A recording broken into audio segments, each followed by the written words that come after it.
Hi friends, ഇന്ന് നമ്മൾ നോക്കാൻ പോകുന്നത് 2022 പുറത്തിറങ്ങിയ സിക്കാരു എന്ന തെലുങ്ക് മൂവിയാണ്. സിനിമയുടെ സ്റ്റാർട്ടിംഗ് സീനിൽ തന്നെ സിദ്ധു എന്ന് പറഞ്ഞ ഒരു പയ്യനെ കാണിക്കുന്നു. അവനിപ്പോൾ 3 ഫ്രണ്ട്സ് ഉണ്ട്. അതിലൊരാളാണ് നമ്മളുടെ ഹീറോ. സിദ്ധുവിനിപ്പോൾ അവന്റെ ലവറെ പ്രപ്പോസ് ചെയ്യാനുള്ള ധൈര്യം ഇല്ലാത്തതുകൊണ്ട് തന്നെ നമ്മളുടെ ഹീറോയെയാണ് പറഞ്ഞു വിടുന്നത്. അങ്ങനെ ഇപ്പോൾ ഹീറോ ചെന്നിട്ട് അവളുടെ അടുത്ത് ഈ ഒരു കാര്യം പറയുന്ന സമയത്ത് അവൾക്ക് സിദ്ധുവിനെ അല്ല നമ്മളുടെ ഹീറോയെയാണ് ഇഷ്ടമെന്നുള്ള കാര്യം അവൾ പറയുന്നു. അതുകൊണ്ട് തന്നെ ഹീറോ ഇപ്പോൾ ഒന്നും മിണ്ടാതെ നേരെ ഫ്രണ്ട്സിന്റെ അടുത്ത് വന്നിട്ട് ഈ ഒരു കാര്യം പറയുന്ന സമയത്ത് സിദ്ധുവിന് കുറച്ച് വിഷമമാകുന്നുണ്ട്. ഈ പെണ്ണ് ആരാണെന്ന് വെച്ച് കഴിഞ്ഞാൽ ഇവരുടെ കോളേജിലെ പ്രിൻസിപ്പലിന്റെ മകളാണ്. അതുകൊണ്ട് തന്നെ അവൾ ഇപ്പോൾ സിദ്ധു അവളുടെ പുറകെ നടക്കുന്ന കാര്യം പ്രിൻസിപ്പലിന്റെ അടുത്ത് പോയിട്ട് കംപ്ലൈന്റ് ചെയ്യുകയാണ്. അപ്പോൾ പ്രിൻസിപ്പൾ ഇവരെ ഈ കോളേജിൽ നിന്ന് സസ്പെൻഡ് ചെയ്യാന്നൊക്കെ പറഞ്ഞിങ്ങനെ നിൽക്കുന്ന സമയത്താണ് അവൾ പിന്നെയും വന്നിട്ട് വേറെ കുറച്ച് പേര് അവൾക്ക് ലെറ്റർ തന്നു എന്ന് പറഞ്ഞിട്ട് കംപ്ലൈന്റ് ചെയ്യുന്നത്. അപ്പൊ അവരെയും പണിഷ് ചെയ്യാലോ എന്ന് വിചാരിച്ച് നിൽക്കുന്ന സമയത്ത് അവൾക്ക് പൂ കൊടുത്തു എന്ന് പറഞ്ഞിട്ട് വേറെ കുറച്ച് പേരെ കുറിച്ചും അവൾ കംപ്ലൈന്റ് ചെയ്യുന്നുണ്ട്. അങ്ങനെ ഇപ്പോൾ ഇത്രയും പേർക്ക് പണിഷ്മെന്റ് കൊടുക്കുന്നതിൽ നല്ലത് തന്റെ മകളെ ഇവിടെ നിന്ന് മാറ്റുന്നതാണെന്നൊക്കെ പ്രിൻസിപ്പൾ ഇങ്ങനെ ചിന്തിക്കുകയാണ്. അവിടെ വെച്ച് കട്ടായി ഇപ്പോൾ നമ്മളുടെ ഹീറോയും ഫ്രണ്ട്സും കൂടി കാറിൽ ഇങ്ങനെ വന്നുകൊണ്ടിരിക്കുന്ന സമയത്ത് ഹീറോയുടെ മുഖത്തേക്ക് ഒരു പേപ്പർ വന്ന് അടിക്കുന്നു. അപ്പോൾ ഹീറോ അത് എടുത്ത് നോക്കുന്ന സമയത്ത് അതൊരു ഹാൾ ടിക്കറ്റ് ആയിരുന്നു. അപ്പോൾ ഹീറോ ആ ഹാൾ ടിക്കറ്റ് ആരുടെയാണെന്ന് നോക്കിയിട്ട് അത് തിരിച്ചു കൊണ്ടുപോയി കൊടുക്കാമെന്ന് വിചാരിച്ച് ഹീറോ അവിടെ നിന്ന് പോവുകയാണ്. ഇപ്പോഴാണ് നമുക്ക് നമ്മളുടെ സിനിമയുടെ ഹീറോയിൻ ആയിട്ടുള്ള ദേവികയെ കാണിക്കുന്നത്. അവളിപ്പോൾ എക്സാം ഹാളിൽ കയറാൻ വേണ്ടിയിട്ട് അവിടെയുള്ള ഇൻവിജിലേറ്ററുടെ അടുത്ത് പെർമിഷൻ ചോദിക്കുന്ന സമയത്ത് അയാളാണെങ്കിൽ ഹാൾ ടിക്കറ്റ് ഇല്ലാതെ കയറ്റാൻ പറ്റില്ല എന്നൊക്കെ പറയുകയാണ്. അങ്ങനെ അവൾ ആകെ ടെൻഷൻ അടിച്ചുകൊണ്ട് നിൽക്കുന്ന സമയത്ത് അവളുടെ ഹസ്ബൻഡ് അവളെ കോൾ ചെയ്യുന്നുണ്ട്. അപ്പോൾ അവള് ഹസ്ബൻഡിന്റെ അടുത്ത് താൻ അമ്പലത്തിൽ വന്നതാണെന്നൊക്കെ കള്ളം പറയുന്നു. അങ്ങനെ അവള് കോൾ കട്ട് ചെയ്തപ്പോഴേക്കും നമ്മളുടെ ഹീറോ അവിടേക്ക് എത്തിയിട്ട് അവൾക്ക് ആ ഹാൾ ടിക്കറ്റ് കൊടുക്കുകയാണ്. അപ്പോഴേക്കും അവള് ഹാൾ ടിക്കറ്റ് തിരിച്ചു കിട്ടിയ സന്തോഷത്തിൽ നമ്മളുടെ ഹീറോയുടെ അടുത്ത് ഒരുപാട് നന്ദിയൊക്കെ പറഞ്ഞിട്ട് നമ്മളുടെ ഹീറോയെ ഹഗ് ചെയ്തിട്ട് അവള് എക്സാമിന് കയറുകയാണ്. നമ്മളുടെ ഹീറോയ്ക്കാണെങ്കിൽ ഇപ്പോൾ ഈ ഒരു സംഭവം നടന്നേ പിന്നെ അവളോട് വല്ലാത്തൊരു അറ്റാച്ച്മെന്റ് തോന്നുകയാണ്. അവളുടെ കല്യാണം കഴിഞ്ഞു എന്ന് നമ്മളുടെ ഹീറോയ്ക്ക് അറിയാം, എങ്കിലും ഹീറോയ്ക്ക് അവളെ ഇഷ്ടമാകുന്നു. എന്നിട്ട് ഇപ്പോൾ നൈറ്റ് ഹീറോ തന്റെ ഫ്രണ്ട്സിന്റെ അടുത്ത് ഈ ഒരു കാര്യം പറഞ്ഞുകൊണ്ടിരിക്കുന്ന സമയത്ത് ഫ്രണ്ട്സ് ഹീറോയുടെ അടുത്ത് എടാ അവളൊരു ആന്റി ആണെന്നൊക്കെ പറയുന്നു. അപ്പോൾ ഹീറോ പറയുന്നുണ്ട് എടാ അവളുടെ കല്യാണം കഴിഞ്ഞെങ്കിലും അവൾക്ക് എന്നെക്കാളും ഒരു 2-3 വയസ്സേ കൂടുതലുള്ളൂ. അവിടെ വെച്ച് കട്ടായി ഇപ്പോൾ നമ്മളുടെ ഹീറോയിന്റെ വീട് കാണിക്കുന്നു. അവളിപ്പോൾ എക്സാമിന് വേണ്ടിയിട്ടുള്ള എന്തൊക്കെയോ ഇങ്ങനെ പ്രിപ്പയർ ചെയ്തുകൊണ്ടിരിക്കുന്ന സമയത്താണ് അവളുടെ ഹസ്ബൻഡ് വന്നിട്ട് കോണിംഗ് ബെൽ അടിക്കുന്നത്. പെട്ടെന്ന് തന്നെ ഇവൾ ആ പഠിച്ചുകൊണ്ടിരുന്ന സാധനങ്ങളൊക്കെ അവിടെ നിന്ന് മാറ്റിയിട്ട് ഇവള് അടുക്കളയിൽ പോയിട്ട് പാചകം ചെയ്യുന്നത് പോലെ കാര്യങ്ങളൊക്കെ സെറ്റ് ചെയ്തിട്ടാണ് അവൾ വന്ന് ഡോർ തുറക്കുന്നത്. അപ്പോൾ ഹസ്ബൻഡ് അവളുടെ അടുത്ത് ദേഷ്യപ്പെട്ടിട്ട് എന്താ തുറക്കാൻ ഇത്ര താമസം എന്നൊക്കെ ചോദിക്കുന്ന സമയത്ത് അവള് ഞാൻ കിച്ചണിലായിരുന്നു എന്ന് പറയുന്നു. ഉടനെ തന്നെ ഹസ്ബൻഡ് ഇവള് പറഞ്ഞത് സത്യമാണോ എന്നറിയാൻ കിച്ചണിലൊക്കെ പോയി ചെക്ക് ചെയ്യുന്നുണ്ട്. ശേഷം ഇവള് ഹസ്ബൻഡിനോട് ഭക്ഷണം എടുക്കാന്ന് പറയുമ്പോൾ ഹസ്ബൻഡ് വേണ്ട എന്ന് പറയുകയാണ്. അതിനുശേഷം ഇപ്പൊ നൈറ്റ് അവള് പാലൊക്കെ എടുത്തുകൊണ്ട് ബെഡ്റൂമിലോട്ട് വരുന്ന സമയത്ത് അയാള് ഞാൻ മദ്യപിച്ചിട്ടുണ്ട്, അതുകൊണ്ട് എനിക്ക് പാലൊന്നും വേണ്ട, നീ കുടിച്ചോളാൻ പറയുന്നു. അങ്ങനെ ഇവള് പാലൊക്കെ കുടിച്ച് ഇപ്പോൾ കിടക്കുകയാണ്. അതിനുശേഷം അവര് ഫിസിക്കൽ റിലേഷൻഷിപ്പിലൊക്കെ പോകുന്നുണ്ട്. പക്ഷെ നമ്മളുടെ ഹീറോയിന് വലിയ ഇൻട്രസ്റ്റ് ഒന്നുമില്ല. അങ്ങനെ ഇപ്പോൾ അത് കഴിഞ്ഞതിന് ശേഷം ഹീറോയിൻ ഹസ്ബൻഡിന്റെ അടുത്ത് എനിക്കൊരു കാര്യം പറയാനുണ്ടെന്ന് പറയുമ്പോൾ അവനത് കേൾക്കാൻ പോലും തയ്യാറാകുന്നില്ല.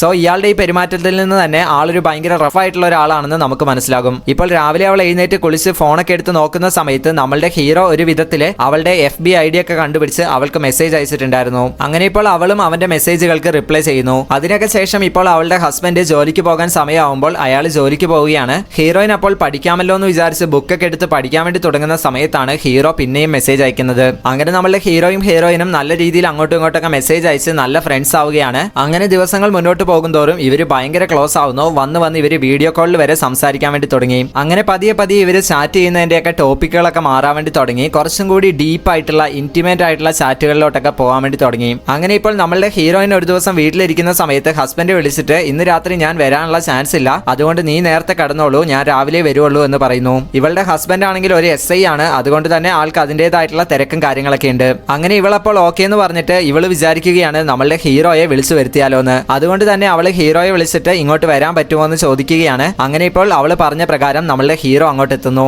അങ്ങനെ ഇപ്പോൾ നമ്മളുടെ ഹീറോ അവിടേക്ക് എത്തിയിട്ട് ഹീറോയും ഹീറോയിനും കൂടി അവിടെയുള്ള ആട്ടുതൊട്ടിൽ ഇരിക്കുകയാണ്. അങ്ങനെ ഇപ്പോൾ അവിടെ ഇരുന്നിട്ട് രണ്ടുപേരും കുറച്ച് ക്ലോസ് ആവാനൊക്കെ തുടങ്ങുന്ന സമയത്ത് അവൻ അവളെ ടച്ച് ചെയ്യാനൊക്കെ പോകുന്ന സമയത്ത് ഹീറോയിൻ പറയുന്നു വേണ്ട എന്റെ ഹസ്ബൻഡ് ഇപ്പൊ കോൾ ചെയ്യുമെന്ന്. അങ്ങനെ അവള് പറഞ്ഞ ആ കറക്റ്റ് സമയത്ത് തന്നെ അവളുടെ ഹസ്ബൻഡ് കോൾ ചെയ്യുകയാണ്. അപ്പൊ അവള് പറയുന്നു എല്ലാ ദിവസവും ഈ സമയത്ത് വിളിക്കും, അതുകൊണ്ടാണ് ഞാൻ പറഞ്ഞത് എന്ന് പറഞ്ഞിട്ട് അവളിപ്പോ കോൾ അറ്റൻഡ് ചെയ്യുകയാണ്. അപ്പോൾ അവള് കോൾ എടുത്ത സമയത്ത് അവളുടെ ഹസ്ബൻഡ് അവളുടെ അടുത്ത് ഞാൻ 10 മിനിറ്റിനുള്ളിൽ വീട്ടിലോട്ട് വരുമെന്ന് പറയുന്നു. എന്നാൽ സംസാരിക്കുന്ന സമയത്ത് എക്കോ അടിച്ചത് കൊണ്ട് തന്നെ അവള് വേറെയാണ് കേട്ടത്. നാളെ രാവിലെ 10 മണിക്ക് ആൾ എത്തൂ എന്നാണ് അവള് കേട്ടത്. അങ്ങനെ ഇപ്പോൾ അവള് സന്തോഷത്തോടു കൂടി നമ്മളുടെ ഹീറോയുടെ അടുത്ത് ഹസ്ബൻഡിന് നാളെ രാവിലെ 10 മണിക്ക് വരുള്ളൂ എന്ന് പറഞ്ഞിട്ട് അങ്ങനെ ഇവര് വീട്ടിൽ അങ്ങോട്ടും ഇങ്ങോട്ടും ഓടിയൊക്കെ കളിക്കുകയാണ്. ഇപ്പോൾ ഹസ്ബൻഡ് ആണെങ്കിൽ അദ്ദേഹത്തിന്റെ ജോലിയൊക്കെ തീർത്തതിന് ശേഷം പെട്ടെന്ന് വീട്ടിലോട്ട് വരാൻ വേണ്ടി തുടങ്ങുന്നു. അങ്ങനെ നമ്മളുടെ ഹീറോയും ഹീറോയിനും കൂടി ബെഡ്റൂമിലേക്ക് എത്തി അവര് ജസ്റ്റ് കിടന്നപ്പോഴേക്കും ഹസ്ബൻഡ് വന്നിട്ട് കോണിംഗ് ബെൽ അടിക്കുന്നു. അങ്ങനെ അവളിപ്പോ അയ്യോ എന്റെ ഹസ്ബൻഡ് വന്നതായിരിക്കും എന്ന് പറഞ്ഞിട്ട് നമ്മളുടെ ഹീറോയോട് എവിടെയെങ്കിലും ഒളിക്കാൻ പറഞ്ഞിട്ട് ഹീറോയെ അവിടെയുള്ള ബാത്റൂമിൽ ഒളിപ്പിക്കുന്നു. അങ്ങനെ ഇവള് ചെന്നിട്ട് ഇപ്പൊ ഡോർ തുറന്ന സമയത്ത് ഹസ്ബൻഡ് ഇവളുടെ അടുത്ത് ചോദിക്കുന്നുണ്ട് എന്തുകൊണ്ടാണ് ഇത്ര ലേറ്റ് ആയത് ഡോർ തുറക്കാനെന്ന്. അപ്പൊ അവള് ഞാൻ കിടന്നിട്ടുണ്ടായിരുന്നു എന്ന് പറഞ്ഞിട്ട് അവളിപ്പോ ഡോറൊക്കെ തുറന്ന് ഹസ്ബൻഡിനെ അകത്തോട്ട് കയറ്റുന്നു. എന്നിട്ട് അവളിപ്പോ ഹസ്ബൻഡിന്റെ അടുത്ത് വാ ഭക്ഷണം കഴിക്കാന്ന് പറയുമ്പോൾ ഹസ്ബൻഡ് പറയുന്നു ഞാൻ ആകെ ടയേർഡാണ്, ഞാൻ പോയിട്ട് ആദ്യം കുളിച്ചിട്ട് വരാമെന്ന്. അപ്പോഴേക്കും ഇവള് നോക്കുമ്പോൾ കുളിക്കാൻ പോയി കഴിഞ്ഞാൽ ബാത്റൂമിലാണല്ലോ നമ്മളുടെ ഹീറോ ഒളിച്ചിരിക്കുന്നത്. അതുകൊണ്ട് ഹീറോ എങ്ങാനും കണ്ടാ പണിയാവുമല്ലോ എന്ന് വിചാരിച്ചിട്ട് എങ്ങനെയെങ്കിലുമൊക്കെ ഹസ്ബൻഡിനെ ഡൈവേർട്ട് ചെയ്യാമെന്ന് ശ്രമിക്കുന്നുണ്ട്. പക്ഷെ നടക്കുന്നില്ല. അങ്ങനെ ഇപ്പോൾ ഹസ്ബൻഡ് ബാത്റൂമിൽ കയറിയിട്ട് കുളിക്കാൻ വേണ്ടി തുടങ്ങുന്നു. അപ്പോൾ അവിടെ പഴയ തുണികളൊക്കെ ഇട്ട് വെച്ചിരിക്കുന്ന ഒരു ബോക്സ് ഉണ്ടായിരുന്നു. നമ്മളുടെ ഹീറോ ആ ബോക്സിനുള്ളിൽ കയറിയാണ് ഒളിച്ചിരിക്കുന്നത്. ഹീറോയിൻ ആ സമയത്ത് നമ്മളുടെ ഹീറോയ്ക്ക് മെസ്സേജ് അയച്ച് നോക്കുന്നുണ്ട്. എന്നിട്ട് നീ എവിടെയാണെന്ന് ചോദിക്കുമ്പോൾ അവനിങ്ങനെ പറയുന്നുണ്ട് ഞാൻ ആ ബോക്സിന്റെ ഉള്ളിലുണ്ട്, കുഴപ്പമില്ല എന്നൊക്കെ. അപ്പോൾ അവള് പറയുന്നു ഹസ്ബൻഡ് ഒന്ന് ഉറങ്ങുന്നവരെ നീ ഒന്ന് ക്ഷമിക്ക്, അത് കഴിഞ്ഞാൽ ഞാൻ വന്ന് നിന്നെ രക്ഷപ്പെടുത്തിക്കോളാം. അങ്ങനെ ഇപ്പോൾ അവനും ഓക്കെ എന്ന് പറയുന്നു. അങ്ങനെ ഇപ്പോൾ ഹസ്ബൻഡ് കുളിയൊക്കെ കഴിഞ്ഞ് പോവുകയാണ്. അപ്പോൾ ഇവളുടെ ഹസ്ബൻഡ് എല്ലാ ദിവസവും മദ്യപിക്കുമല്ലോ, അതുകൊണ്ട് തന്നെ അവളിപ്പോൾ ഡ്രിങ്ക്സ് ഒക്കെ കൊണ്ടുവന്ന് കൊടുക്കുന്ന സമയത്ത് ഹസ്ബൻഡ് ഇന്ന് എനിക്ക് വേണ്ട, ഇന്ന് ഞാൻ ഭയങ്കര ടയേർഡാണ്, ഞാൻ കിടക്കാൻ പോവുകയാണെന്ന് പറയുന്നു.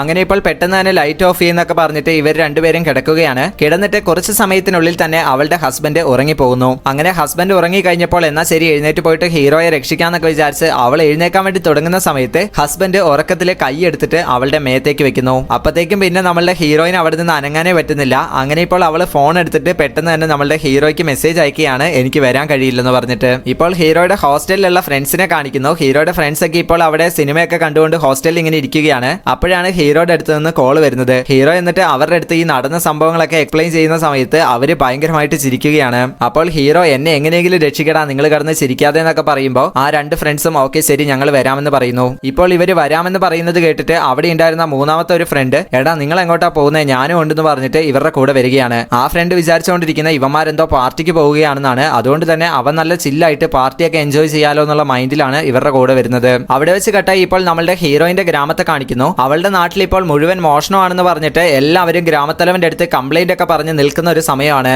അങ്ങനെ ഇപ്പോൾ ഹീറോയുടെ ഫ്രണ്ട്സ് ആ ഒരു സ്ഥലത്തേക്ക് എത്തുകയാണ്. അപ്പോഴാണ് മൂന്നാമത് ഇവരുടെ കൂടെയുള്ള ആ ഫ്രണ്ടിന്റെ അടുത്ത് നമ്മൾ ഹീറോയെ രക്ഷിക്കാൻ വേണ്ടിയാണ് വന്നിരിക്കുന്നത്, പാർട്ടിക്കൊന്നും അല്ല എന്നുള്ള കാര്യം പറയുന്നത്. എന്നിട്ട് ഇവർ നേരെ ആ എസ് ഐന്റെ വീട്ടിൽ ചെന്നിട്ട് കോണിംഗ് ബെൽ അടിക്കുകയാണ്. എന്നിട്ട് എസ് ഐ വരുന്ന സമയത്ത് ഇവർ എസ് ഐയുടെ അടുത്ത് പറയുന്നു ശ്രീനു എന്ന് പറഞ്ഞ ഒരു വ്യക്തിക്ക് ഒരു അപകടം സംഭവിച്ചു, അത് ആരൊക്കെയോ പ്ലാൻ ചെയ്തിട്ട് ചെയ്തതാണ്, സോ അതിന്റെ പുറകിലുള്ളവരെ നിങ്ങൾ തന്നെ കണ്ടുപിടിക്കണമെന്ന്. അപ്പോൾ ഈ ശ്രീനു ആരാണെന്ന് അവർ ചോദിക്കുന്ന സമയത്ത് ഈ നാട്ടിലുള്ള ശ്രീനുവിനെ സാറിന് അറിയില്ലെന്നാണ് ഇവർ തിരിച്ചു ചോദിക്കുന്നത്. അപ്പോഴാണ് അതിലെ ബാബു എന്ന് പറഞ്ഞിട്ട് ആ നാട്ടിലുള്ള ഒരു വ്യക്തി ഇങ്ങനെ നടന്നു പോകുന്നത് കണ്ടത്. ഉടനെ തന്നെ ഈ പോലീസുകാരൻ ബാബുവിനെ വിളിച്ചിട്ട് എടാ ഈ നാട്ടിലെ ശ്രീനു എന്ന് പറഞ്ഞ ആരെങ്കിലും ഉണ്ടോ എന്ന് ചോദിക്കുന്നു. അപ്പോഴാണ് അയാൾ പറയുന്നത് പ്രസിഡന്റ് ഇലക്ഷൻ ഈയിടയ്ക്ക് നിന്നില്ലേ, അതാണ് നമ്മുടെ ശ്രീനു. അങ്ങനെ ഇവര് ശ്രീനുവിനെ പറ്റി ഇങ്ങനെ പറഞ്ഞുകൊണ്ടിരിക്കുന്ന സമയത്ത് റോഡിലൂടെ പോകുന്ന ഒരാൾ ഇത് കേട്ടിട്ട് എന്താ ശ്രീനുവിനെ പറ്റി പറയുന്നത് എന്ന് ചോദിക്കുന്നു. അപ്പോൾ ഇൻസ്പെക്ടർ പറയുന്നു അല്ല ശ്രീനുവിന് ഒരു ആക്സിഡന്റ് ആയി എന്നാണ് ഇവർ പറഞ്ഞത്, ആരോ പ്ലാൻ ചെയ്തിട്ട് ചെയ്തതാണ്, അപ്പോൾ ഞങ്ങൾ അതിനെപ്പറ്റി ഇങ്ങനെ സംസാരിക്കുകയായിരുന്നു എന്ന് പറയുന്നു. ഇത് കേട്ടിട്ട് ഇപ്പോൾ ശ്രീനുവിന്റെ മുഴുവൻ ആളുകളും അങ്ങോട്ട് വരുന്നു. എന്നിട്ട് ഞങ്ങളുടെ അണ്ണൻ എന്താണ് പറ്റിയെന്നൊക്കെ ചോദിച്ച് അവര് ഭയങ്കരമായിട്ട് ദേഷ്യപ്പെടുന്നു. അപ്പോൾ പോലീസ് ചോദിക്കുന്നു ശ്രീനുവിന് ഈ നാട്ടിൽ ആരെങ്കിലും ശത്രു ഉണ്ടായിരുന്നോ എന്ന്. അപ്പോഴാണ് അവര് പറയുന്നത് ഇപ്പോഴത്തെ ഇവിടുത്തെ പ്രസിഡന്റ് ശ്രീനു ഇലക്ഷന് നിൽക്കാൻ തുടങ്ങിയ സമയത്തെ ശ്രീനുവിനെ ഭീഷണിപ്പെടുത്തിയതാണ്.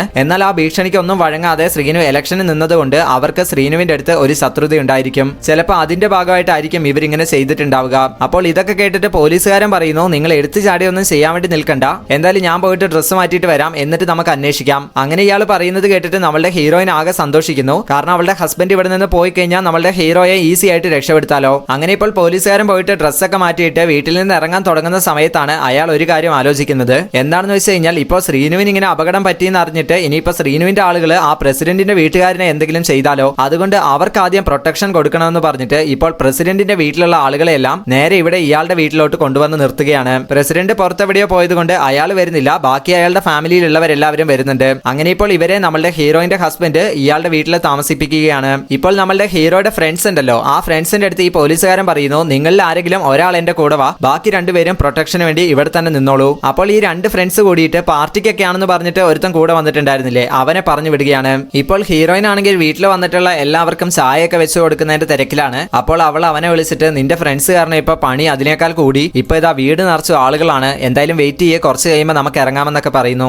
ഇപ്പോൾ നമ്മളുടെ ഹീറോയിൻ അടുക്കളയിൽ നിൽക്കുന്ന സമയത്ത് ടിവിയിൽ ഏതോ സീരിയലിന്റെ ഭാഗമായിട്ട് ബാത്റൂമിൽ ആരെയോ ഒളിപ്പിച്ചേക്കുന്നത് അങ്ങനെ എന്തോ ചോദിക്കുന്നത് നമ്മളുടെ ഹീറോയിൻ കേട്ടു. പെട്ടെന്ന് തന്നെ അവൾ ഓടി വന്നിട്ട് അങ്ങനെയൊന്നും ഇല്ല എന്ന് പറയുകയാണ്. അപ്പോഴാണ് അവൾ അറിഞ്ഞത് അത് ടിവിയിൽ കേട്ടതാണെന്ന്. അപ്പോൾ ഈ പ്രസിഡന്റിന്റെ ഫാമിലിയിൽ ഉണ്ടായിരുന്ന മുത്തശ്ശിയായിട്ടുള്ള ഒരു സ്ത്രീ നമ്മളുടെ ഹീറോയിന്റെ അടുത്ത് എന്താണെന്ന് ഇങ്ങനെ ചോദിക്കുന്നു. അപ്പോൾ അവൾ പറയുന്നു അല്ല ചായ ഇല്ല, കാപ്പി എടുത്താൽ പോരെന്ന് ചോദിക്കാൻ വേണ്ടി വന്നതാണെന്ന് പറഞ്ഞിട്ട് അവള് ജസ്റ്റ് ഒന്ന് അഡ്ജസ്റ്റ് ചെയ്തിട്ട് പെട്ടെന്ന് അടുക്കളയിലോട്ട് പോകുന്നു. എന്നാൽ അവർ അവർക്കാണെങ്കിൽ നമ്മളുടെ ഹീറോയിന്റെ ഈ ഒരു പെരുമാറ്റത്തിൽ നല്ല ഡൗട്ട് തോന്നുകയാണ്. എന്നിട്ട് അവര് ബാക്കിയുള്ള രണ്ട് സ്ത്രീകളുടെ അടുത്ത് പറയുന്നു, ഇവള് തീർച്ചയായിട്ടും അവിടെ ബാത്റൂമിൽ ആരെങ്കിലും ഒളിപ്പിച്ചു വെച്ചിട്ടുണ്ടാവും, അതുകൊണ്ടായിരിക്കും ഇവൾ ഇങ്ങനെ പേടിക്കുന്നത് എന്ന്. അതും പറഞ്ഞിട്ട് ഞാൻ എന്തായാലും പോയി ചെക്ക് ചെയ്യാൻ പോവുകയാണെന്ന് പറഞ്ഞിട്ട് ഈ മുത്തശ്ശി നേരെ ബാത്റൂമിലോട്ട് പോവുകയാണ്. അപ്പോൾ ഹീറോയിന്റെ അടുത്ത് ചോദിക്കുന്ന സമയത്ത് അവള് ഇവിടുത്തെ ബാത്റൂമിൽ പോകണ്ട, പുറത്തെ ബാത്റൂമിൽ പോയാൽ മതി എന്ന് പറയുന്നുണ്ട്. എന്നാൽ ആ സ്ത്രീ ആണെങ്കിൽ അതൊന്നും കുഴപ്പമില്ല എന്നൊക്കെ പറഞ്ഞിട്ട് അവര് നേരെ നമ്മളുടെ ഹീറോ ഒളിച്ചിരിക്കുന്ന അതേ ബാത്റൂമിലോട്ട് തന്നെ പോകുന്നു. അവിടെ ചെന്ന സമയത്ത് ശരിക്കും ഈ മുത്തശ്ശിക്കാണെങ്കിൽ ഇത്രയും പ്രായമായതുകൊണ്ട് തന്നെ കണ്ണ് പ്രോപ്പറായിട്ട് കാണുന്നൊന്നുമില്ല.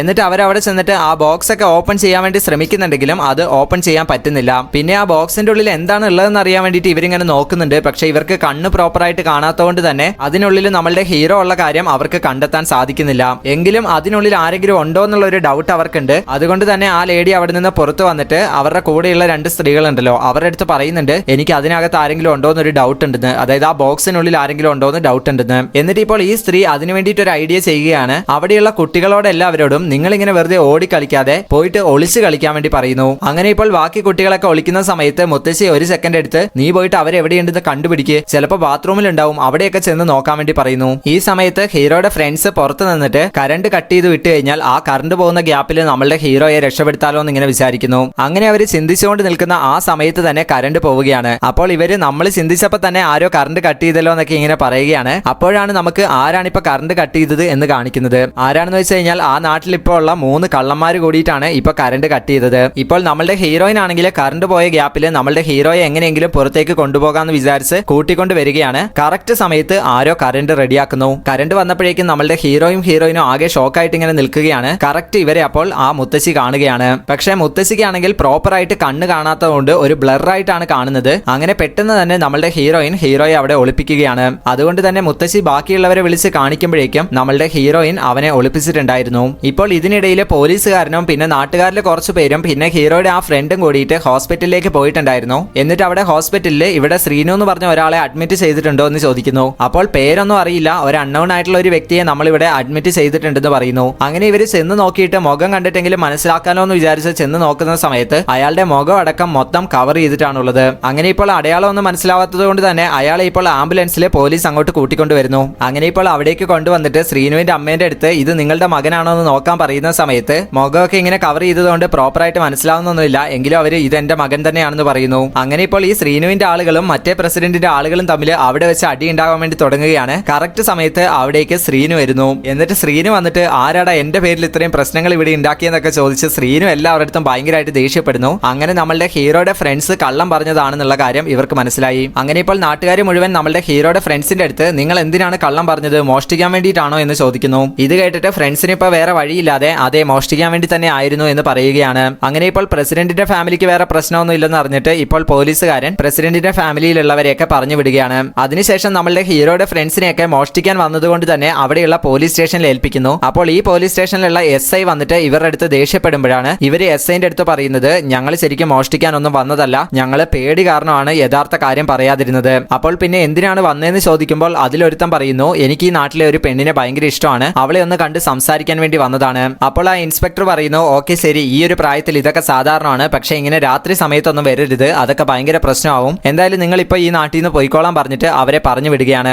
അവിടെ വെച്ച് കേട്ടാൽ ഇപ്പോൾ നമ്മളുടെ ഹീറോയിന്റെ വീട്ടിൽ കാണിക്കുന്നു. അവളിപ്പോൾ ഈ നടന്ന സംഭവങ്ങളൊക്കെ ഹസ്ബൻഡിന്റെ അടുത്ത് പറഞ്ഞു കഴിഞ്ഞാൽ എന്താണ് സംഭവിക്കുക എന്നിങ്ങനെ ചിന്തിക്കുകയാണ്. എന്നിട്ട് ഈ ഒരു സംഭവം അങ്ങനെ ഹസ്ബൻഡ് അറിഞ്ഞു കഴിഞ്ഞാൽ അവനെയും ഇവളെയും വെടിവെച്ച് കൊല്ലുമല്ലോ എന്നൊക്കെ അവൾ ഇങ്ങനെ ചിന്തിക്കുന്നു. അതിനുശേഷം അവിടെ ഉണ്ടായിരുന്ന സ്ലീപ്പിംഗ് പിൽസ് എടുത്ത് കഴിച്ചിട്ട് ഇവള് കിടക്കാൻ തുടങ്ങുന്നു. ഇപ്പോൾ ഹീറോയുടെ ഫ്രണ്ട്സ് ആ നാട് വിട്ട് പോകാമെന്ന് ആദ്യം വിചാരിക്കുന്നുണ്ട്. പിന്നെ ഹീറോ ഇവർക്ക് ചെയ്ത കാര്യങ്ങളും പിന്നെ ഹീറോയുടെ ഫ്രണ്ട്ഷിപ്പും കാര്യങ്ങളും എല്ലാം ആലോചിച്ചപ്പോൾ ഹീറോയെ രക്ഷപ്പെടുത്തിയിട്ടേ തിരിച്ചു പോകുന്നുള്ളൂ എന്ന് അവർ തീരുമാനിക്കുകയാണ്. അങ്ങനെ ഇപ്പോൾ ഹീറോയുടെ ഫ്രണ്ട്സ് തിരിച്ചു വരുന്ന സമയത്ത് ഒരു പെൺകുട്ടി വന്നിട്ട് ഇവരുടെ കാറിന് മുന്നിൽ വീഴുകയാണ്. അങ്ങനെ ഇവരെ ഇറങ്ങി നോക്കുന്ന സമയത്ത് ആ പെൺകുട്ടിയെ ആക്രമിക്കാൻ വേണ്ടിയിട്ട് 3 പേര് പുറകെ വന്നിട്ടുണ്ടായിരുന്നു. അങ്ങനെ ഇവര് അവന്മാരെയൊക്കെ അടിച്ച് അവിടെ നിന്ന് ഓടിക്കുകയാണ്. അങ്ങനെ അവന്മാരെയൊക്കെ അടിച്ചോടിച്ചിട്ട് തിരിഞ്ഞു നോക്കുന്ന സമയത്ത് ഈ പെൺകുട്ടിയെ കാണാനില്ല. അവളൊരു നന്ദി പോലും പറയാതെ പോയല്ലോ എന്നൊക്കെ അപ്പൊ ഇവര് വിചാരിക്കുന്നുണ്ട്. അങ്ങനെ ഇപ്പോൾ ഇവർ ഈ ഗ്രാമത്തിൽ തന്നെ ചുറ്റിത്തിരിയുന്നത് കണ്ടിട്ട് ആ നാട്ടില് ബാബു എന്ന് പറഞ്ഞൊരു വ്യക്തി ഉണ്ടായിരുന്നല്ലോ, അയാൾ ഇവരുടെ അടുത്ത് നിങ്ങൾ എന്തിനാണ് ഇവിടെ തന്നെ ഇങ്ങനെ ചുറ്റിക്കറങ്ങുന്നത് എന്നൊക്കെ ചോദിക്കുന്നു. അപ്പോൾ ഇവർ അയാളുടെ അടുത്ത് സത്യമൊന്നും പറയുന്നില്ല, ആദ്യം അതും ഇതൊക്കെ പറഞ്ഞ് അഡ്ജസ്റ്റ് ചെയ്യുകയാണ്. അപ്പോൾ ഇയാൾ ഇവരെ വീട്ടിലോട്ട് വിളിച്ചുകൊണ്ട് പോയിട്ട് ഇവർക്ക് ഡ്രിങ്ക്സ് ഒക്കെ കൊടുക്കുന്നു. എന്നിട്ട് ഈ ബാബു എന്ന് പറഞ്ഞ വ്യക്തി ഇയാളുടെ അച്ഛന്റെയും മുത്തച്ഛന്റെയും ഒക്കെ ഫോട്ടോ ഒക്കെ കാണിച്ചിട്ട് ഇവരൊക്കെ ഭയങ്കര പ്ലേ ബോയ്സ് ആയിരുന്നു, ഞാൻ മാത്രമാണ് ഇങ്ങനെ സിംഗിൾ ആയിട്ട് നടക്കുന്നത്, പക്ഷെ എനിക്ക് ഒരു പ്ലേ ബോയ് ആവണമെന്നാണ് ആഗ്രഹം എന്നൊക്കെ പറഞ്ഞിട്ട് അവന്റെ ഡ്രീം ഒക്കെ ഇങ്ങനെ പറയുകയാണ്. അങ്ങനെ ഇപ്പോൾ ഇവര് ബാബുവിന്റെ അടുത്ത് ഈ സത്യങ്ങളൊക്കെ പറഞ്ഞ് പറഞ്ഞിട്ട് ഫ്രണ്ടിനെ എങ്ങനെയെങ്കിലും ഒന്ന് സഹായിക്കണമെന്ന് പറയുന്നു. അപ്പോൾ അയാൾ പറയുന്നു ഞാൻ സഹായിക്കുകയൊക്കെ ചെയ്യാം, പക്ഷേ നിങ്ങൾ എന്നെ ആ പെണ്ണിന്റെ അടുത്ത് നല്ല രീതിയിൽ ഒന്ന് ഇൻട്രോ ചെയ്ത് കൊടുക്കണം. അപ്പോൾ അത് എങ്ങനെയാണെന്ന് ചോദിക്കുമ്പോൾ അയാൾ ആഗ്രഹിക്കുന്ന രീതിയിൽ നമുക്കത് വിഷ്വലൈസ് ചെയ്ത് കാണിക്കുന്നുണ്ട്. അതായത് നമ്മളുടെ ഹീറോ ഇവിടെ നിന്ന് രക്ഷപ്പെടാൻ കാരണം ഇയാളാണ്, ഇയാൾ ഒരുപാട് ഉപകാരങ്ങൾ ചെയ്തിട്ടുള്ള നല്ലൊരു വ്യക്തിയാണ് എന്നൊക്കെ പറഞ്ഞിട്ട് നമ്മളുടെ ഹീറോയിന്റെ അടുത്ത് പരിചയപ്പെടുത്തി കൊടുക്കുമ്പോൾ ഹീറോയിൻ ഇയാളുടെ അടുത്ത് ഒരുപാട് താങ്ക്സ് ഒക്കെ പറഞ്ഞ് ഇയാളെ കെട്ടിപ്പിടിക്കുന്നതൊക്കെയാണ് ഇയാൾ സ്വപ്നം കാണുന്നത്. അങ്ങനെ ഈ കാര്യങ്ങളൊക്കെ ഇപ്പൊ ഇവരുടെ അടുത്ത് പറയുന്ന സമയത്ത് ഫ്രണ്ട്സ് എല്ലാവരും ഓക്കെ പറയുന്നു. അങ്ങനെ ഇപ്പോൾ ബാബു ഇവരുടെ അടുത്ത് വാ, നിങ്ങൾക്ക് ആരും കാണിക്കാത്ത ഒരു വഴി ഞാൻ കാണിച്ചു തരാമെന്ന് പറഞ്ഞിട്ട് ഒരു അണ്ടർഗ്രൗണ്ടിലോട്ട് കൂട്ടിക്കൊണ്ടു പോകുന്നു. എന്നിട്ട് ഇയാൾ പറയുന്നു ഈ അണ്ടർഗ്രൗണ്ടിലൂടെ പോയി കഴിഞ്ഞാൽ ഒരുപാട് പേരുടെ വീടുമായിട്ട് ഇത് കണക്ട് ആവുമെന്ന്. അങ്ങനെ ഇയാൾ ഇപ്പോൾ നേരെ അതുവഴി കയറിയിട്ട് ഒരു വീടിന്റെ ഡോർ ഓപ്പൺ ചെയ്യുന്നു. അപ്പൊ അത് വേറൊരു വീടായിരുന്നു. അപ്പോൾ ഇയാളുടെ അടുത്ത് ഇവന്മാര് ഇതാരാ ഈ ഒരു വഴിയൊക്കെ ക്രിയേറ്റ് ചെയ്തതെന്ന് ചോദിക്കുമ്പോൾ എന്റെ മുത്തച്ഛനൊക്കെയാണെന്ന് ഇയാൾ പറയുന്നു. ഇപ്പോൾ അവളുടെ വീട്ടിലെ സ്റ്റോർ റൂമിലോട്ട് കണക്ട് ആകുമെന്ന് പറഞ്ഞിട്ട് അയാൾ ഒരു വഴി കാണിച്ചു കൊടുക്കുന്നു. എന്നിട്ട് നമ്മളുടെ ഹീറോ ഇപ്പോൾ എവിടെയാണെന്ന് ചോദിക്കുമ്പോൾ ഫ്രണ്ട്സ് വിളിച്ച് ചോദിക്കുകയാണ്. അപ്പോൾ ഹീറോ ബാത്റൂമിൽ തന്നെയാണെന്ന് പറയുന്നു. എന്നിട്ട് ഫ്രണ്ട്സ് ഇപ്പോൾ ബാബുവിന്റെ അടുത്ത് ഫോൺ കൊടുക്കുന്നു. അപ്പോൾ ബാബു ഹീറോയുടെ അടുത്ത് ബാത്റൂമിന്റെ മേലക്കൂടെ ഒരു വഴിയുണ്ട്, അതിലെ കയറിയിട്ട് ഇന്ന സ്ഥലത്തേക്ക് ചാട്, അപ്പൊ സ്റ്റോർ റൂമിൽ എത്താമെന്ന് പറയുന്നു. പക്ഷേ ബാബു പറഞ്ഞു കൊടുത്ത വഴി തെറ്റിപ്പോയി. അതുകൊണ്ട് തന്നെ ഹീറോ ഇപ്പോൾ കയറിയിട്ട് ഇങ്ങനെ ചാടുന്ന സമയത്ത് നേരെ ഒരു ബെഡ്റൂമിലേക്കാണ് ചാടുന്നത്. അങ്ങനെ ഇപ്പോൾ ഹീറോയിനെയും അവളുടെ ഹസ്ബൻഡിനെയും ബോധം കെടുത്തി കഴിഞ്ഞാൽ നമ്മളുടെ ഹീറോയ്ക്ക് അവിടെ നിന്ന് രക്ഷപ്പെടാമല്ലോ. അതുകൊണ്ട് തന്നെ ഒരു കർച്ചീഫിൽ ക്ലോറോഫോം ആക്കിയിട്ട് ഇപ്പോൾ അതിലെ താഴേക്കിടുകയാണ്. പക്ഷേ ആ ഒരു കർച്ചീഫ് ഇപ്പോൾ കറക്റ്റ് വന്ന് വീഴുന്നത് നമ്മളുടെ ഹീറോയുടെ മുഖത്തേക്കാണ്. അതുകൊണ്ട് തന്നെ ഹീറോ അവിടെ ബോധം കെട്ട് വീഴുന്നു. ഈ സമയത്ത് പോലീസ് സ്റ്റേഷനിലുള്ള ഇൻസ്പെക്ടറെ ഹയർ ഓഫീസർ വിളിച്ചിട്ട് ഇന്നലെ നിങ്ങളുടെ അടുത്തേക്ക് കൊണ്ടുവന്ന ആ പ്രതിയെ നിങ്ങൾ എന്തിനാണ് വെറുതെ വിട്ടതെന്ന് ചോദിക്കുന്നു. അപ്പോൾ ഇൻസ്പെക്ടർ പറയുന്നു അയാൾ മോഷ്ടിച്ചിട്ടില്ലെന്നാണ് പറഞ്ഞത്, അതുകൊണ്ടാണ് അവനെ വെറുതെ വിട്ടത്. ഇത് കേട്ട സമയത്ത് ഹയർ ഓഫീസർ പറയുന്നു അവൻ മോഷ്ടിച്ചിട്ടില്ല, പക്ഷെ അവനൊരു കൊലപാതകിയാണ്, അതുകൊണ്ട് അവനെ എത്രയും പെട്ടെന്ന് പിടിക്കണം. അതുപോലെ നിങ്ങൾ വേറെ ഏതെങ്കിലും കൊലപാതകികളെ വെറുതെ വിട്ടിട്ടുണ്ടോ എന്ന് ചോദിക്കുമ്പോഴാണ് ഈ 3 പേരെ വെറുതെ കിട്ട കാര്യം പറയുന്നത്. ഉടനെ പോയിട്ട് അവരെ അറസ്റ്റ് ചെയ്യണമെന്ന് ഈ ഹയർ ഓഫീസർ പറയുന്നു. ഇപ്പോൾ അവിടെ മയങ്ങിക്കിടക്കുന്ന നമ്മളുടെ ഹീറോയെ എങ്ങനെ രക്ഷപ്പെടുത്തുമെന്ന് ഫ്രണ്ട്സും ബാബു ഒക്കെ കൂടി പ്ലാൻ ചെയ്തുകൊണ്ടിരിക്കുന്ന സമയത്താണ് നിത്യ എന്ന് പറഞ്ഞ ഒരു പെണ്ണ് അങ്ങോട്ട് വരുന്നത്. അതായത് ഇവര് നേരത്തെ രക്ഷപ്പെടുത്തിയില്ലായിരുന്നോ, ആ പെണ്ണാണ് അങ്ങോട്ട് വരുന്നത്. അവൾ എന്നിട്ട് ഞാൻ നിങ്ങൾക്ക് വേണ്ടി അവനെ രക്ഷിക്കാമെന്ന് പറയുകയാണ്. അപ്പോൾ അവള് എനിക്ക് ജിംനാസ്റ്റിക് ഒക്കെ അറിയാം, ഞാൻ അവനെ എടുത്തുകൊണ്ട് വരാമെന്ന് പറയുകയാണ്. അങ്ങനെ അവളിപ്പോൾ മുകളിലുള്ള ഓട് വഴി ആ ഒരു റൂമിലേക്ക് ശബ്ദമില്ലാതെ ചാടി ഇറങ്ങുകയാണ്. അതിനുശേഷം നമ്മളുടെ ഹീറോയെ വലിച്ചുകൊണ്ട് സ്റ്റോർ റൂമിലേക്ക് കൊണ്ടുപോകാമെന്ന് വിചാരിക്കുന്നു. അങ്ങനെ അവൾ പോകാൻ വേണ്ടി തുടങ്ങുന്ന സമയത്ത് കറക്റ്റ് അവൾക്ക് തുമ്മൽ വരികയാണ്. അപ്പോൾ അവൾ തുമ്മൽ ആദ്യം കൺട്രോൾ ചെയ്യാൻ വേണ്ടി നോക്കുന്നുണ്ട്. അവസാനം അവൾക്ക് ഇപ്പൊ വേറെ വഴിയില്ലാതെ അവിടെ കിടന്ന ആ കർച്ചീഫ് എടുത്തിട്ട് അവൾ ഇങ്ങനെ മൂക്ക് പൊത്തുകയാണ്. എന്നാൽ ആ കർച്ചീഫിലാണെങ്കിൽ ക്ലോറോഫോം ഉണ്ടല്ലോ, അതുകൊണ്ട് തന്നെ അവൾ ഇപ്പോൾ അവിടെ ബോധം കെട്ട് കിടക്കുന്നു. ഇപ്പോൾ നമ്മളുടെ ഹീറോയുടെ ഫ്രണ്ട്സ് ഒക്കെ അവൾ അകത്തോട്ട് പോയിട്ട് അവളെ കാണുന്നില്ലോ എന്ന് ഓർത്തിട്ട് ഇങ്ങനെ ടെൻഷൻ അടിച്ച് നിൽക്കുകയാണ്. ഇപ്പോൾ നമ്മളുടെ ഹീറോയിൻ ഉറക്കത്തിൽ നിന്ന് എഴുന്നേറ്റിട്ട് ഇങ്ങനെ നോക്കുന്ന സമയത്താണ് അവിടെ 2 പേര് കിടക്കുന്നത്. അതായത് നമ്മളുടെ ഹീറോയും പിന്നെ ആ പെണ്ണും കിടക്കുന്നത് അവൾ കണ്ടത്. അങ്ങനെ ഇപ്പോൾ ഇവൾ എഴുന്നേറ്റിട്ട് നമ്മളുടെ ഹീറോയെ വലിച്ചുകൊണ്ട് ആദ്യം സ്റ്റോർ റൂമിലേക്ക് കൊണ്ടുപോകുന്നു. അതിനുശേഷം ഈ നിത്യ എന്ന് പറഞ്ഞ പെണ്ണിനെ കൊണ്ടുപോകാലോ എന്ന് വിചാരിച്ച് ഇവൾ വരുമ്പോഴേക്കും ഇവളുടെ ഹസ്ബൻഡ് ഉറക്കത്തിൽ നിന്ന് എഴുന്നേൽക്കുകയാണ്. അതിന്റെ കാരണം എന്താണെന്ന് വെച്ചിട്ടുണ്ടെങ്കിൽ അവളുടെ ഹസ്ബൻഡിന് ഇപ്പോൾ ഇൻസ്പെക്ടറുടെ അടുത്ത് നിന്ന് കോൾ വരുന്നു. അതായത് ഇവന്മാര് 3 പേരും കൊലപാതകികളാണോ എന്ന് ഡൗട്ട് ഉണ്ട് എന്നൊക്കെ പറഞ്ഞിട്ട്. അപ്പോൾ SI ഓക്കെ ശരി, എന്തായാലും ഞാൻ അവന്മാരെ കണ്ടുപിടിച്ചോളാം എന്നൊക്കെ പറഞ്ഞ് കോൾ കട്ട് ചെയ്യുകയാണ്. ഈ സമയത്ത് ഇവർ 3 പേരും പുറത്തിരുന്ന് എന്താ പ്ലാൻ ചെയ്തെന്ന് വെച്ചിട്ടുണ്ടെങ്കിൽ 3 പേരും വടിയൊക്കെ പിടിച്ചോണ്ട് പോയിട്ട് SIനെ തലക്കടിച്ച് ബോധം കെടുത്തിയിട്ട് നമ്മളുടെ ഹീറോയെ രക്ഷപ്പെടുത്തിയിട്ട് കൊണ്ടുപോകാന്നാണ്. അങ്ങനെ ഇപ്പോൾ ഇവര് കോണിംഗ് ബെൽ അടിക്കുന്ന സമയത്ത് SI തോക്കുമായിട്ടാണ് പുറത്തേക്ക് വരുന്നത്. ഇവര് 3 പേരും ആണെങ്കിൽ ഇപ്പൊ കയ്യിൽ വടിയൊക്കെ പിടിച്ചിട്ട് ഇങ്ങനെ നിൽക്കുകയാണ്. എന്നിട്ട് SI നേരെ പുറത്തേക്ക് വന്ന് ഇവരെ തോക്ക് ചൂണ്ടിയിട്ട് നിങ്ങൾ കൊലപാതകികളല്ലേ എന്ന് ചോദിക്കുന്ന സമയത്ത് ഇവരൊന്നും മിണ്ടാതെ മുട്ടുകുത്തി അവിടെ നിൽക്കുന്നു. SI എന്നിട്ട് നിങ്ങൾ ആരെ കൊല്ലാൻ വേണ്ടിയിട്ടാണ് ഇങ്ങോട്ട് വന്നതെന്നൊക്കെ ഇവന്മാരുടെ നേരെ തോക്ക് ചൂണ്ടിയിട്ട് ചോദിക്കുന്ന സമയത്താണ് കറക്റ്റ് അവിടേക്ക് ഇൻസ്പെക്ടർ വരുന്നത്. ഇൻസ്പെക്ടർ നേരെ വന്നിട്ട് നിങ്ങൾ എന്നെ പറ്റിച്ചിട്ട് പോകാന്ന് വിചാരിച്ചു, നിങ്ങൾ ശരിക്കും കൊലപാതകികളല്ലേടാ എന്നൊക്കെ ചോദിക്കുമ്പോഴാണ് ഇവന്മാർ ഇൻസ്പെക്ടർ എടുത്ത് പറയുന്നത് ഞങ്ങൾക്ക് നിത്യ എന്ന് പറഞ്ഞൊരു ഫ്രണ്ട് ഉണ്ട്, അവൾ ഇപ്പോൾ ഈ വീടിനുള്ളിൽ ലോക്കായി, അവളെ രക്ഷിക്കാൻ വേണ്ടിയിട്ടാണ് ഞങ്ങൾ വന്നത്.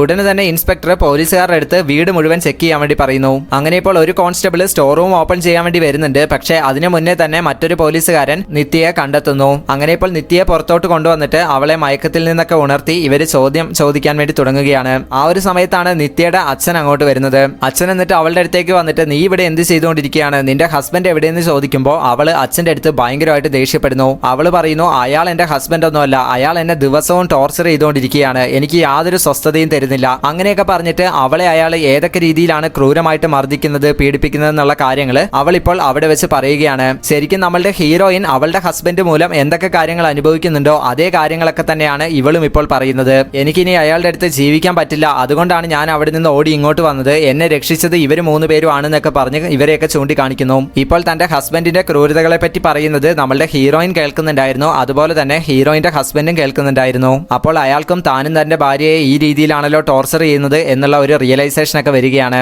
ഇപ്പോൾ നിത്യയുടെ അടുത്ത് അവൾ അവളുടെ അച്ഛൻ ഇനി നീ ആ വീട്ടിൽ പോയിട്ട് കഷ്ടപ്പെടണ്ടെന്നൊക്കെ പറഞ്ഞിട്ട് അവളെ അവിടെ നിന്ന് കൂട്ടിക്കൊണ്ട് പോവുകയാണ്. അങ്ങനെ ഇപ്പോൾ അവരൊക്കെ പോയതിനു ശേഷം ഹസ്ബൻഡ് നമ്മളുടെ ഹീറോയിനും കൂടി വീടിനകത്തോട്ട് കയറുന്നു. അപ്പോൾ ഹസ്ബൻഡ് അവളുടെ അടുത്ത് പറയുന്നു, ശരിക്കും ഇപ്പോൾ ആ പെൺകുട്ടിയുടെ അവസ്ഥ കേട്ടപ്പോഴാണ് ഞാൻ നിന്നെ എത്രത്തോളം ടോർച്ചർ ചെയ്യുന്നുണ്ട് എന്ന് എനിക്ക് മനസ്സിലായത്. ഇനി ഞാൻ നിന്നെ അങ്ങനെയൊന്നും ചെയ്യില്ല, നീ സന്തോഷത്തോടു കൂടി ജീവിച്ചോളൂ എന്നൊക്കെ അയാൾ പറയുന്നു. അപ്പോൾ അവള് ഇനി ഞാൻ എന്റെ വീട്ടിൽ വിളിച്ച് സംസാരിക്കുന്നതിനൊന്നും പ്രശ്നമില്ലല്ലോ എന്ന് ചോദിക്കുമ്പോൾ അതൊന്നും പ്രശ്നമില്ല, ഇത്രയും കാലം എനിക്ക് തെറ്റ് പറ്റിയതാണ്, പക്ഷേ ഇനി നിന്നെ സന്തോഷിപ്പിക്കാൻ വേണ്ടിയിട്ട് ഞാൻ എന്നെ കൊണ്ട് പറ്റുന്ന കാര്യങ്ങളൊക്കെ ചെയ്യുമെന്നൊക്കെ പറഞ്ഞിട്ട് അയാൾ കുറെ കാര്യങ്ങൾ അവളുടെ അടുത്ത് പറഞ്ഞിട്ട് ഇപ്പോൾ അവളെ കെട്ടിപ്പിടിക്കുകയാണ്. അതുപോലെ തന്നെ ഇത്രയും കാലം ചെയ്ത ക്രൂരതകൾക്കെല്ലാം അയാൾ ക്ഷമ ചോദിക്കുന്നു. ഇപ്പോൾ നമ്മളുടെ ഹീറോയിൻ അയാളെ കെട്ടിപ്പിടിച്ച് കരഞ്ഞുകൊണ്ടിരിക്കുകയാണ്. ഈ ഒരു സമയത്ത് ഹീറോയിൻ പുറത്തേക്ക് നോക്കുമ്പോൾ നമ്മളുടെ ഹീറോ ഫ്രണ്ട്സിന്റെ കൂടെ അവിടെ നിന്ന് പോകുന്നുണ്ട്. അങ്ങനെ ഇവർ പോകുന്ന സമയത്ത് അവളുടെ അടുത്ത് നിന്നും അവനൊരു മെസ്സേജ് വരുന്നുണ്ട്. അതിലെന്താണ് എഴുതിയിരിക്കുന്നതെന്ന് വെച്ചിട്ടുണ്ടെങ്കിൽ, ഞാൻ തെറ്റ് ചെയ്യണമെന്നാണ് വിചാരിച്ചത്, പക്ഷേ ആ ഒരു തെറ്റ് ചെയ്യാമെന്ന് വിചാരിച്ചത് കൊണ്ട് തന്നെ എന്റെ ജീവിതം ഇപ്പോൾ ആകെ മാറി, എന്റെ ജീവിതത്തിലെ എല്ലാ പ്രശ്നങ്ങളും മാറി, അതിന് ഒരു വിധത്തിൽ നീയും കാരണമാണ്.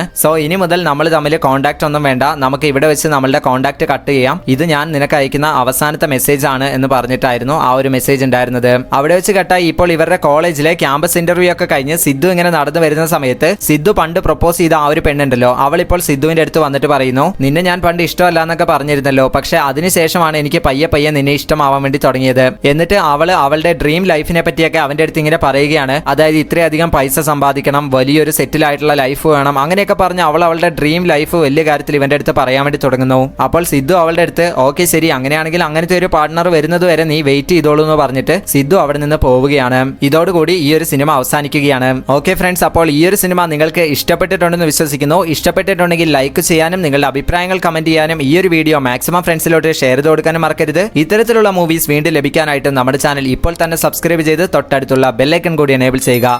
So thank you for watching.